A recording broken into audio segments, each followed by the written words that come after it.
بسم الله الرحمن الرحيم. مولاي صل وسلم دائما أبدا على حبيبك خير الخلق كلهم، كأنهم في ظهور الخير نبت ربة، كأنهم في ظهور الخير نبت ربا، من شدة الحزم لا من شدة الحزام، من شدة الحزم لا من شدة الحزام. مولاي صل وسلم دائما أبدا على حبيبك خير الخلق كلهم. طارت قلوب العدا من بأسهم فرقا، طارت قلوب العدا من بأسهم فرقا، فما تفرق بين البهم والبهم، فما تفرق بين البهم والبهم. مولاي صل وسلم دائما أبدا على حبيبك خير الخلق كلهم. ومن تكن برسول الله نصرته، ومن تكن برسول الله نصرته، إن تلقه القسط في آجامها تهدمي، إن تلقه القسط في آجامها تهدمي. مولاي صل وسلم دائما أبدا على حبيبك خير الخلق كلهم. ولن ترى من ولي غير منتصر، ولن ترى من ولي غير منتصر به، ولا من عدو غير منقسم به، ولا من عدو غير منقسم. مولاي صل وسلم دائما أبدا على حبيبك خير الخلق كلهم. أحل أمته في حرز ملته، أحل أمته في حرز ملته، كالليث حل مع الأشبال في آجامي، كالليث حل مع الأشبال في آجامي. مولاي صل وسلم دائما أبدا على حبيبك خير الخلق كلهم. كم جدلت كلمات الله من جدل، كم جدلت كلمات الله من جدل فيه، وكم خصم البرهان من خصم فيه، وكم خصم البرهان من خصم. مولاي صل وسلم دائما أبدا على حبيبك بك خير الخلق كلهم. كفاك بالعلم في الأمي معجزة، كفاك بالعلم في الأمي معجزة، في الجاهلية والتأديب في اليتوم، في الجاهلية والتأديب في اليتوم. مولاي صل وسلم دائما أبدا على حبيبك خير الخلق كلهم. بسم الله الرحمن الرحيم. نحمده ونصلي على رسوله الكريم. أما بعد. مولاي صل وسلم دائما أبدا على حبيبك خير الخلق كلهم. Most respected and beloved mu'takifin, mothers, sisters, and all the people that are listening to this program over the receivers, Assalamu alaikum wa rahmatullahi wa barakatuh.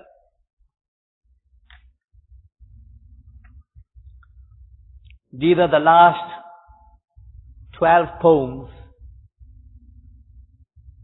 of the 8th chapter of Qaseedah Burdah, describing the bravery of Rasulullah sallallahu alaihi wasallam and the bravery of the Sahaba in the war field. Allama Busayri rahmatullahi proceeds and he says, كأنهم في ظهور الخيل نبت ربا من شدة الحزم لا من شدة الحزم. In the first poem, the word nabt, it refers to the plant that is on the mountain top or on the hills. Ruban, it refers to the hilltop. And the second poem, the word hazm, and then there's a contrasting word, huzami. Both of them have different meanings. Hazm refers to the skills and expertise of a person, and huzami, it refers to the saddle. When a person rides a horse, he has a saddle, or it could also refer to the reins of the horse. The translation is, when the Sahaba of Rasulullah sallallahu alaihi wasallam are mounted on their horses, they are like plants on the hilltop. They are firm on the backs of the horses because of their riding skills, not because they are simply tied to the saddle. In these two poems, Allama Busayri rahmatullah alayhi, he uses two words to describe how brave and how skillful the Sahaba were in riding horses. He says that the Sahaba were like the plant on the hilltop. Now, one is the plant right on the top, on the hilltop. Those plants are normally known to be very, very firmly inserted into the ground, as opposed to those plants that are not on the hilltop. For example, they could be in the sand and it could be easily plucked out and removed. But the plant that is on the hilltop is very, very firm, and you probably have to pull it a couple of good times before you could take it out.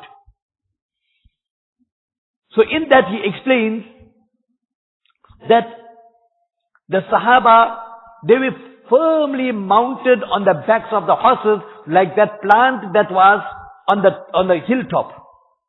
Secondly, the plants that are on the hilltop, they receive more sunshine than the normal plants. And because of that, they are more good looking, more beautiful, and they have more strength and energy. The Sahaba of Nabi Kareem sallallahu alayhi wasallam, when they went out in the path of Allah, that they had that such physical, spiritual energy, it is like that plant on the top of the mountain. And then, in the second poem, he explains about the skills and the expertise of riding horses of the Sahaba. They used to ride the horses in such a way, one is that somebody rides the horse, then the saddle gives the person that support. But riding a horse without a saddle is extremely difficult. Riding a horse without the reins of the horse to control the horse is very, very difficult. The Sahaba had such riding skills that they were able to ride the horses even without the saddles. And they were able to ride the horses without the reins of the horses. That shows that they had great skills and great expertise in riding horses. This probably should take us on the discussion of the importance of riding horses. Especially in this zamana, in this era, where everyone, including myself, that we don't have that physical exercises, or probably our children, their games are now those different consorts and the different type of computer games, whereas in the hadith, Nabi Kareem Sallallahu Alaihi Wasallam has emphasized, has encouraged us to do physical exercise, and Nabi Kareem Sallallahu Alaihi Wasallam also encouraged us to even ride horses.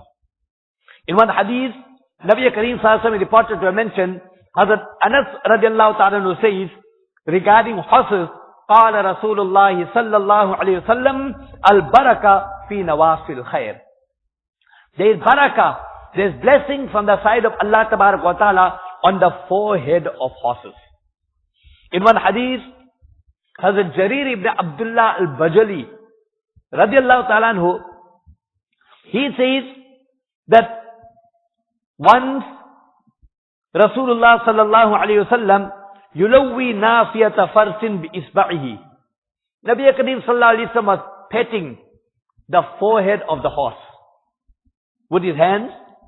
And then Nabi Kareem sallallahu alayhi wa sallam then mentioned, Al-khayl ma'qudun binawasiha al-khayr ila yawm al-qiyamah. That Almighty Allah Tabarak wa Ta'ala has tied barakah to the forehead of the horses. It is the same Sahabi, Jarir ibn Abdullah al-Bajali radiallahu ta'ala, very, very good looking, very, very handsome Sahabi.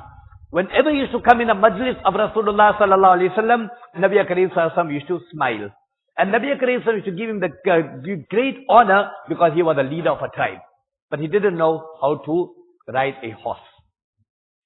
Nabi Kareem sallallahu alayhi wa sallam sent him to a mission to go and break down that Kaaba in Yemen, in a particular tribe. So he told Nabi Kareem sallallahu alaihi wasallam, how am I going to go? Because I don't know how to ride a horse. I have no balance on a horse. So Nabi Kareem sallallahu alaihi wasallam hit him on his shoulder, and Jarir radiallahu ta'ala says that thereafter, it was the karamat, it was the mu'jiza of Rasulullah sallallahu alaihi wasallam, that suddenly I was able to mount on a horse and have balance on a horse. Now, that doesn't happen overnight. Somebody once doesn't know how to ride a horse, and imagine somebody just pushing you on your chest, and now suddenly you have the capability of riding a horse. That doesn't happen. This is the mu'jiza of Rasulullah sallallahu alaihi wasallam. In fact, in one hadith, Nabi Kareem sallallahu alaihi wasallam, he used to supervise the racing of horses. In Bukhari Sharif, there's a chapter about naming a masjid under the name of people or under the name of tribes, etc.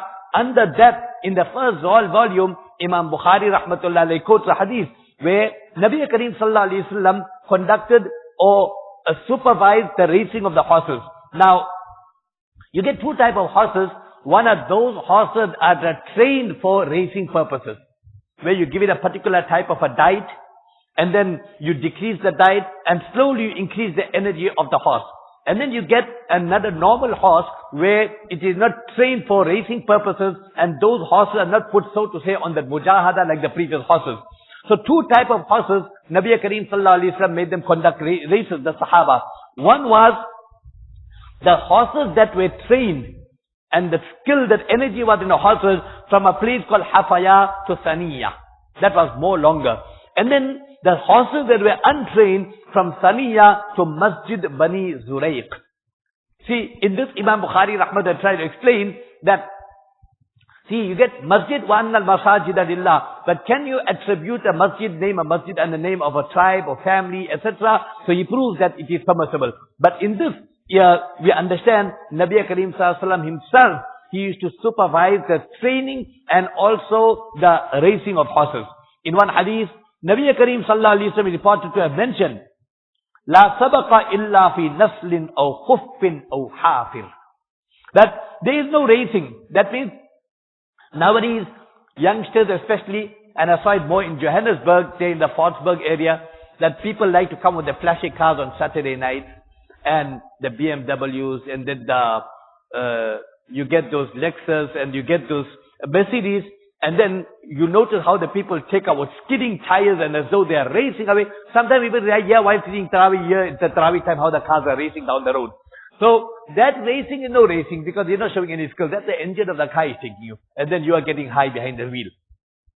Whereas, Nabi Kareem Sallallahu Alaihi Wasallam has mentioned, the real racing is, La nasla illa fi naslin. Nasl refers to the competing in archery. So who can throw the spear even more further.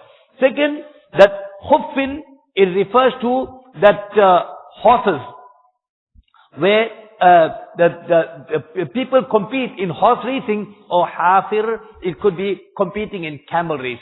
So they have such control over the animal that they're able to make the animal go faster. Now remember, we shouldn't understand this in the context of that horse racing that take place here, where people bet on it and gamble on it.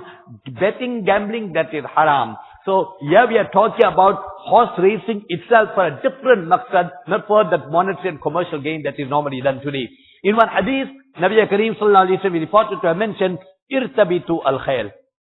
Irtabitu al-khayl means, don't just have horse racing and now and then we go for some holiday resort and then we see horse racing and we take a horse ride on that thing there. And then you don't know how to race on that thing there. That horse has to give one kick, you'll bump over and you'll fall down also. So Nabi Sallallahu mentioned, no, irtabitu al-khayl. That tie the horses to your houses. When you have it, then you'll be able to ride it. When you have it, then you'll be able to have the skills of riding. And not only that, Nabi Kareem Sallallahu mentioned, وَامْسَحُوا بِمَنَوَاسِيهَا وَعَجَائِبَهَا. The Nabi Sallallahu mentioned, even pet the horses. And also pet the backs of the horses. In one hadith, Nabi Kareem Sallallahu Alaihi Wasallam is reported to mention, as Anas radiallahu anhu says, لم يكن شيء أحب إلى رسول الله صلى الله عليه وسلم بعد النساء من الخيل. That the thing that was most beloved to Nabi Kareem Sallallahu Alaihi Wasallam after women here referring to the wives, referring to women that are halal and permissible.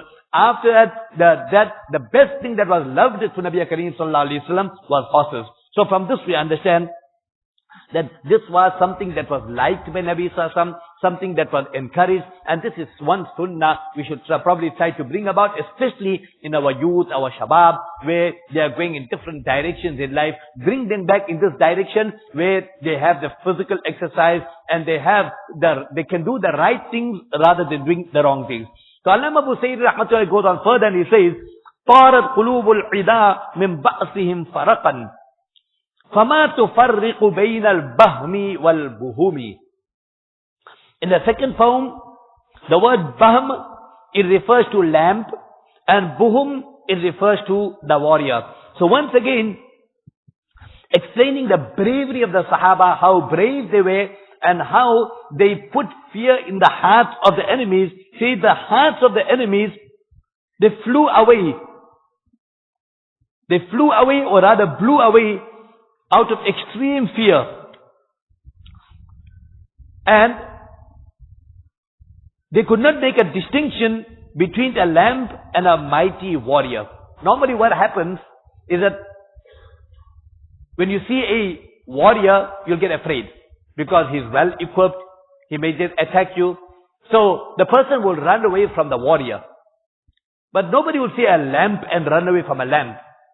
But the Sahaba put such fear in the hearts of the enemies, leave aside them running away from the warrior, from the Sahaba, that even if it was a normal human being, like a lamb, so much of fear was inside the heart that they would even run away as though they would run away from a lamb. So that was the amount of fear. They would lose complete senses in them, and that was the himmat, the courage the Sahaba would have. وَمَنْ تَكُنْ بِرَسُولِ اللَّهِ نُصْرَتُهُ إِنْ تَلْقَهُ الْأُسُدُ فِي آجَامِهَا تَجِيمُ. In the second poem, the word ajam, it is the plural of ajam, and it means den, the den of a lion. And tajim, very similar to the word ajam, but it means to stop and to exercise restraint. The translation is, and that person who has the help, that person who has the support of Rasulullah sallallahu alaihi wasallam, even if a lion happens to meet him in its den, so to say, if a person was put into the den of the lion, but because that person who is in the den of the lion got the support of Rasulullah sallallahu alaihi wasallam, that lion which is known to be a predator, a lion that is known to attack, and lion that is known not to have restraint in it, but still to, because that person got the support of Rasulullah sallallahu alaihi wasallam, the lion will respect it and the lion would also withdraw. This is a reality, and it did happen. And in the books of hadith, an incident is mentioned about in Hakim Mustadrak, authentic, reliable book of hadith, a famous incident mentioned about Hazrat Safina radiallahu ta'ala anhu. Hazrat Safina radiallahu ta'ala was a sahabi. Safina means a boat. The name of the sahabi was something else. But this sahabi was such that whenever he used to go out in the path of Allah tabarak wa ta'ala, then he had a habit of helping and assisting everyone. As you go in the path of Allah, you see you holding your bag, your luggage, and you're holding somebody else's bag, and then holding somebody else's bag.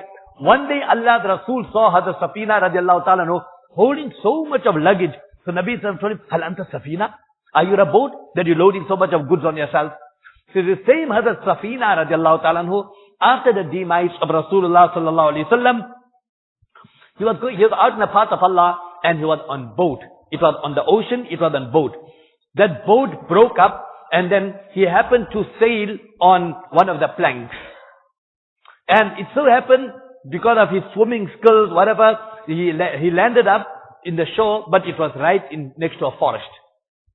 Now, all by himself, he just had a challenging time on the ocean, and now, when he comes, he's in a forest, and now he's being confronted with a lion.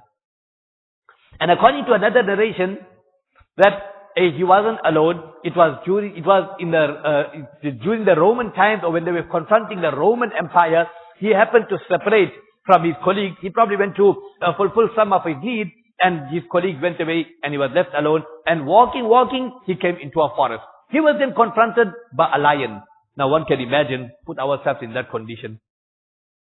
A lion confronting us. So we probably get the worst state of mind. So Hazrat Safina radiallahu ta'ala, it mentioned in the hadith, Hazrat Safina radiallahu ta'ala immediately addressed the lion. So that shows that was iman and yaqeen, tawakkul. Everything happens with the hukam and order of Allah. And lion will have the skills in him only because it is the hukam and the will of Allah. So Safina radiallahu ta'ala addressed the lion, and he told, Ya Abul Haris, ana mawla Rasulillah. Abul Haris is the kunyat or the title of a lion in the Arabic language. So, O father of Haris, I am the Mawla, freed slave of Rasulullah sallallahu alaihi wasallam. Or rather, that I am a ghulam, slave of Rasulullah sallallahu alaihi wasallam. The moment the lion heard this, in the hadith it is mentioned, فَتَعْتَعَ رَأَسُهُ. He put his head down. In respect and honor that you are the slave of the greatest personality on the face of the earth. And then, وَأَقْبَلَ إِلَيْهِ.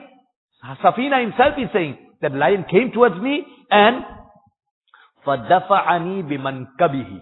You know a lion, how it shows his pride with his shoulders? But that lion came, and actually so to say gave his support with my shoulder, with its shoulder. It's as though it was pushing me, pushing part of my body with its shoulder, right behind. And then, حَتَّى أَخْرَجَنِي مِنَ الْأَجُمَّةِ. Until this lion, it took me out from the dense forest. And then he says that, وَوَزَعَنِي عَلَى الطَّرِيقِ. And then this lion actually placed me on the road where I could carry on all by myself. It is like how you get that VIP escort. This is what even more than triple VIP escort, where you have been escorted through a lion right onto the highway. Likewise, another incident is mentioned in Tarikh Dimishq.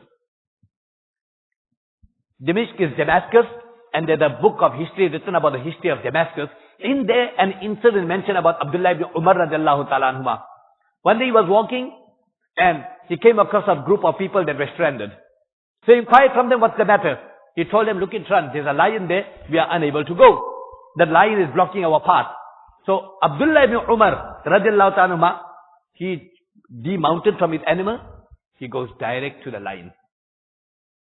And he told the lion, he first slapped the lion. Now imagine slapping the lion in the path of Allah. He slapped the lion and he pointed the lion, go that side. The lion woke up, went in that direction.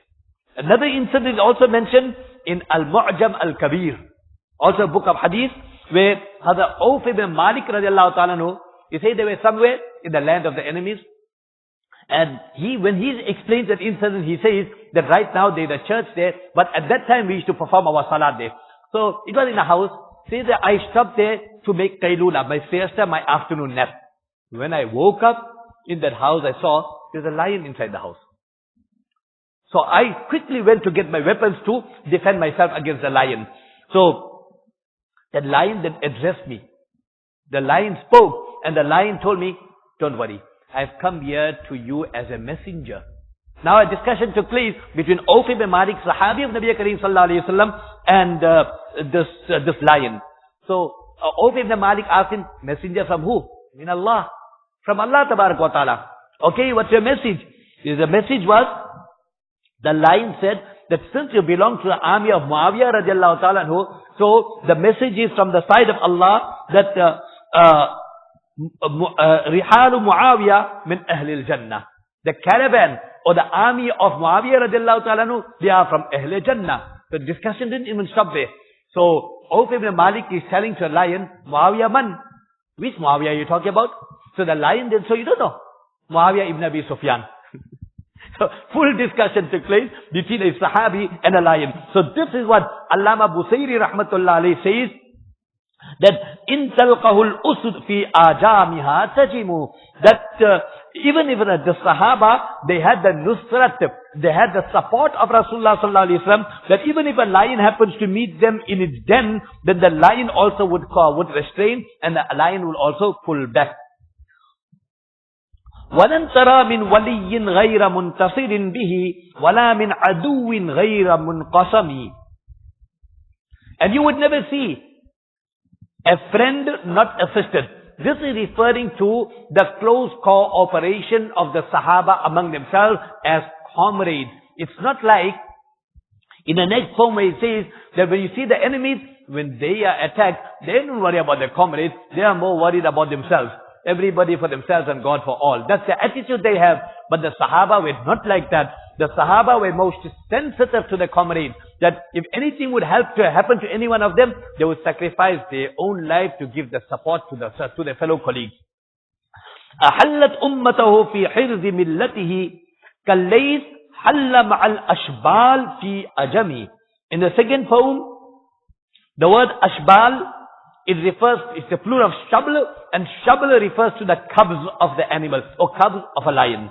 So Allama Busayri says about Allah the Rasul, Rasulullah sallallahu alaihi wasallam was such that he lodged his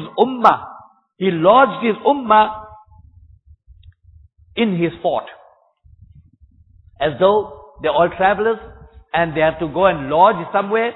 So Allah the Rasul, he lodged his Sahaba in his lodge. It is just like a lion which lodges its cubs in a den. Now, in these two poems, Allama Busayri rahmatullah speaks about how there are so many challenges in this dunya and how the ummah needs to take support in a particular lodge. It is just like how a lion had his cubs, and how a lion is so sensitive to giving support and protection to its cubs. Likewise, Allah the Rasul has given protection to the ummah by putting them in a lodge. And the lodge here refers to the Shariah. In one hadith, Nabi Kareem sallallahu alaihi wasallam reported to have mentioned, taraktu fiikum amrayn. I've left the dunya and I would leave two things behind, kitabullah wa sunnati. The kitab of Allah and my sunnah. This is the lodge where Nabi Sallallahu Alaihi Wasallam has put his ummah into, and he's checked them inside this lodge so that they could stay there for life, in which they would get a protection. قَدْ جَدَّلَتْ كَتِمَاتُ اللَّهِ مِنْ جَدَلٍ فِي وَكَمْ خَصَّمَ الْبُرْهَانُ مِنْ خَصَمِ.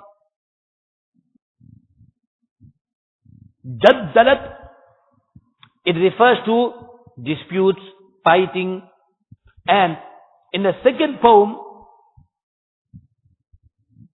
Burhan, it refers to proof, and Khasam refers to a disputant. Now, Allama Busayri rahmatullahi speaks about that this jihad and all doesn't take place just like that.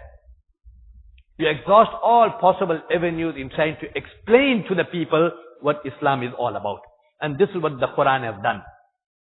You look at all the Makki ayat, 13 years, 14 years, Makki ayat, that so much Almighty Allah Tabarak wa Ta'ala explained to the kuffar about the oneness of Allah, about not worshipping idols, giving the history of the preceding nations, and Allah has gone in length and breadth in explaining the kuffar about the haqqaniyat of Islam and about the haqqaniyat of Rasulullah sallallahu alaihi wasallam. So Allama Busayri says that how many times did the verses of Allah, it threw its contenders on the ground.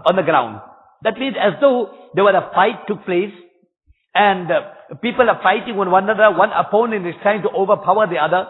It is as though the kuffar were like opponents to Almighty Allah, disagreeing with Allah, not accepting what Allah is saying, and as though a fight has taken place, and how the one that is powerful and mighty will drop his opponent down. Almighty Allah Tabarak wa Ta'ala, different dalail, with different proof, different substantiations in the Quran Kareem, Allah Tabarak wa Ta'ala has dropped down the opponents, has explained the kuffar anything, they had no strength now to fight back.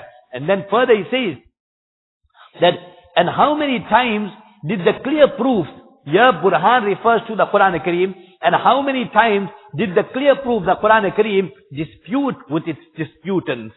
Here, that means again and again, the Quran Kareem have kept on explaining the kuffar about Islam, about Nabi Kareem Sallallahu Alaihi Wasallam, about death, about life after death, about the malaika, about so many things that repeatedly Almighty Allah Tabarak wa Ta'ala have explained to the kuffar. But just to terminate with this one here, you know, in this time and era, we are talking about victory, victory, victory. And the more we talk about victory, then the more we notice that we are being defeated.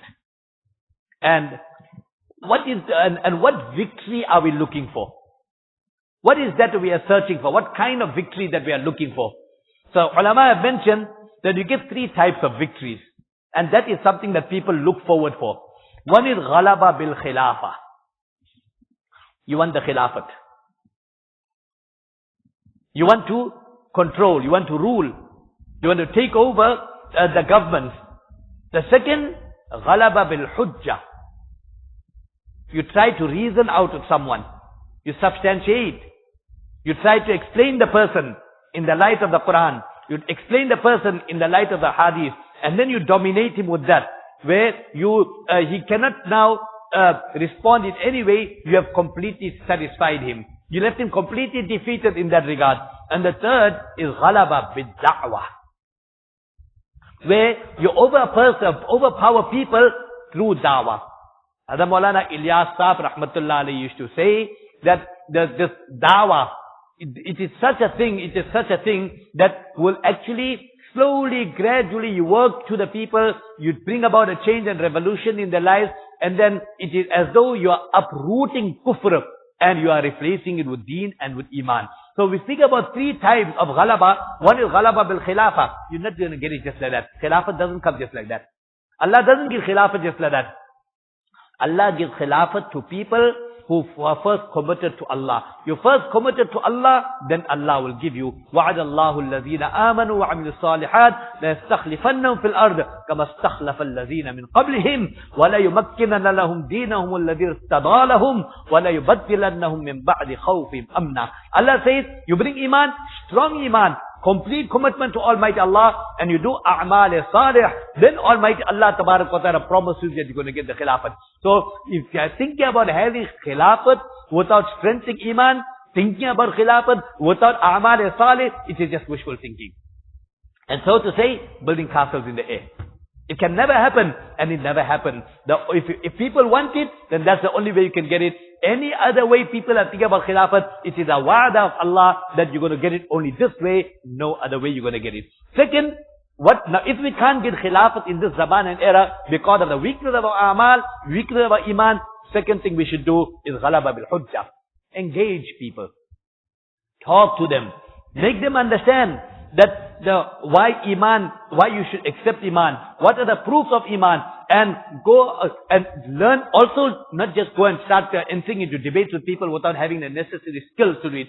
People who have the skill to do it, then the end result is positive. But sometimes when you don't have the skills of debating, or you don't know your work very well, you think you want to go and overpower the next person. Because of your weakness, you might just get overpowered. And you don't know your work. That person probably knows the work better than you. And then he might just debate with you. And because of the weakness of iman, you start having doubts in your own iman. And the third is ghalaba bid da'wah. That now in this zamana, the things that we should do, especially for those as ulama, for people of the intellectuals, for them is ghalaba bil hujjah. And for the general masses, including the ulama, ghalaba bid da'wah. Take part in da'wah, and that is how you will be able to get that victory. And that is why some ulama have mentioned, to get that khilafat, we need to do three things. Three asbab to do khilafat. The first is, you need three things. One is, you need ruhani strength. Second, you need jismani strength. And third, you also need material strength. Three different type of strength and asbab you need to get that victory. Now, as far as the ruhani strength is concerned, we don't have it. Because we follow our nafs and our desires. How are we going to overpower? You think Allah Tabarak wa Ta'ala is going to give khilafat to people who have a habit of only throwing lustful glances, fulfilling their passion and desire? But Allah Tabarak wa Ta'ala is going to give khilafat to those people who don't read the 5 times salah. Allah is going to give khilafat to those people whose financial dealings are absolutely rotten. Allah is going to give khilafat to people who, the non-Muslims, have no conviction in their honesty and trustworthy. Allah is going to give khilafat to people who follow and are addicts of drugs. Allah is going to give khilafat to people who are addicts to pornographic sites. That can never happen. So, first thing we need to make is our islah, that we need to have that ruhaniyat in us. That's the first sabab of victory. Second sabab of victory, jismani quwwat. We need to strength. We need to exercise. We need to do something. Otherwise, all the time we are eating that outside food, that burgers there, and that, all the different type of food that have different type of chemicals that brings about obesity in us. And then our sugar levels are high. Then we are thinking about tablets to raise our sugar level down. Or we are thinking about taking tablets for dropping our pressure down. So what kind of jismani quwwat and taqat? When the time comes, we can't even walk from our house to a masjid. Where are we going to go to a warfield? And then the third one is that having that material strength. Alhamdulillah, Allah has blessed the ummah with lots and lots of material, but obviously we don't have ghalaba of that material, because that material is now it outwardly belongs to ummah, but in the control of the hands of the enemies. So how are we going to have control? How are we going to dominate? So the most important, whatever is within our means, that we would have to do, and that is ghalaba bil hujjah and ghalaba bil da'wah. Because we should use our intellectual capabilities in getting across the non-Muslims and bringing them to Islam, satisfy them. You can't be debating with the non-Muslims how you debate with a Muslim. You have the different skills and ability for that. And ghalaba bid da'wah, that remember that if our own house is on fire, you're not going to worry about putting off the fire in the neighbor's house. Our own house is on fire, where Muslims are so weak, we need to go and remind them again and again about death, life after death, becoming practicing Muslims. Then only we can think about a first step of ghalaba from the many other steps of ghalaba to come. Allah give us tawfiq. Inshallah, we'll continue after the Zuhr Salah. Subhanallah, bihamdi, subhanakallahumma bihamdik, nashhadu an la ilaha illa anta, astaghfiruka wa atubu ilayk.